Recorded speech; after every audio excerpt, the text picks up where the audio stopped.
Mga katrops, welcome back ulit kayo sa aking channel Sports React PH at ngayon na ay pag-uusapan natin ang balitang maglalaro na rin naman nga daw si Andrew Wiggins sa Miami Heat.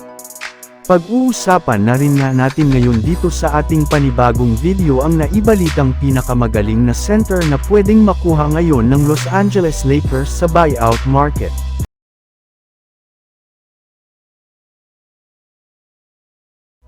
Matapos nga na magdebut si Jimmy Butler sa Golden State Warriors ay marami na nga ang excited kung kailan sasabak ang naging kapalit nito na si Andrew Wiggins sa lineup ng Miami Heat.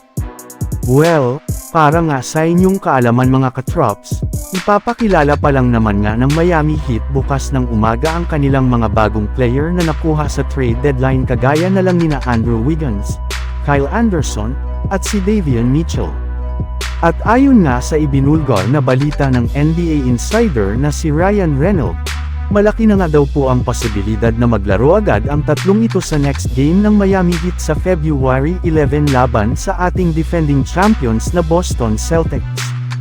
Kaya isang magandang senyales nga ito sa kanilang team lalo pat simula nang umalis si Butler ay sobra na nga silang nangangailangan ng dagdag na tulong sa kanilang opensa at depensa na maibibigay ni Andrew Wiggins na inaasahan rin naman nga na makakasama agad sa gagamiting starting five ni Coach Erik Spoelstra. Samantala pumunta naman tayo sa ating sunod na pag-uusapan ngayon sa naibalitang pinakamagaling na center na pwedeng makuha ngayon ng Los Angeles Lakers sa buyout market. Dahil nga mga katrops, sa ginawang pagkansela ng Lakers ng kanilang trade kay Mark Williams ay nagkaroon na naman nga sila ng panibagong problema sa kanilang lineup sa kawalan ulit nila ng isang legit na big man na makakatulong kina LeBron James at Luka Doncic. Kaya kailangan na talaga nila na kumuha ng bagong center either sa free agency market o di kaya'y sa buyout market. Pero hindi rin naman nga dapat mag-alala dito ang mga fans dahil marami rin naman ng mga bagong big man ang available ngayon kagaya na lamang nina Daniel Theis, JaVale McGee, Dwight Howard at si Mo Bamba na kasalukuyan ngayong free agent.